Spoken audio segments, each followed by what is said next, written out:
Alors, pour reprendre cette information, le vice-président J.D. Vance qui est donc en route vers la Suisse, on savait qu'il allait s'y rendre. Est-ce que l'administration Trump n'est pas en train de donner des gages de sa bonne volonté à Téhéran? Bien sûr. Sachant qu'évidemment, les deux parties ne se parleront pas directement, qu'il y a toujours le Pakistan qui fait office de médiateur. L'administration Trump a, depuis 2016, c'était pas la même, mais c'était la même dans l'esprit, un principe, un slogan, une devise, fort avec les faibles et faible avec les forts. On se couche devant Poutine, on se couche devant les empires, on se couche devant, par exemple, l'Iran, et on écrase les pays qui sont jugés faibles, et surtout les pays qui dépendent d'une manière ou d'une autre des États-Unis d'Amérique.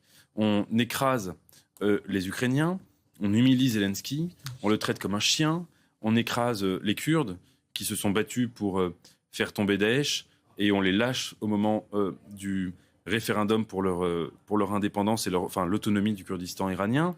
Et puis on écrase Israël après avoir raconté qu'on était le meilleur ami, etc. Et donc ils sont dans cette logique.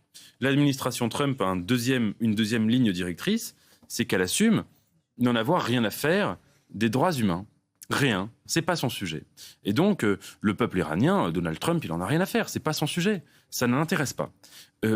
Comparer tout ça quand même à la vision de quelqu'un comme Barack Obama, qui a ouvert ces temps-ci sa bibliothèque présidentielle. Barack Obama, vous relisez le discours du Caire, juste après sa première élection, il y avait une vision géopolitique qui tenait compte et des droits de l'homme, et de l'autodétermination de chaque peuple, et de la non-violence. Trump est dans le contraire de ça, Vance est dans le contraire de ça, et ils finiront dans les poubelles de l'histoire de l'Amérique. Bon, je ne sais pas s'ils finiront dans les poubelles de l'histoire de l'Amérique, c'est peut-être un peu péremptoire, mais en tout cas, il est vrai que ces accords, s'ils venaient à être signés, semblent quand même être une sorte de camouflet pour Donald Trump. C'est-à-dire, qu'est-ce qui va en ressortir?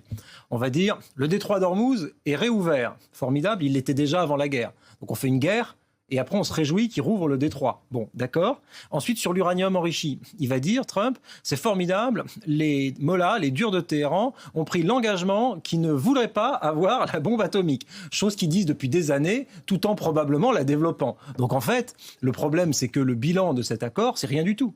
Et qu'il y a eu une guerre qui a été menée pendant 100 et quelques jours, et que le bilan de cette guerre, c'est finalement qu'on est tous en train de se réjouir. آنچه در مورد ما میگویند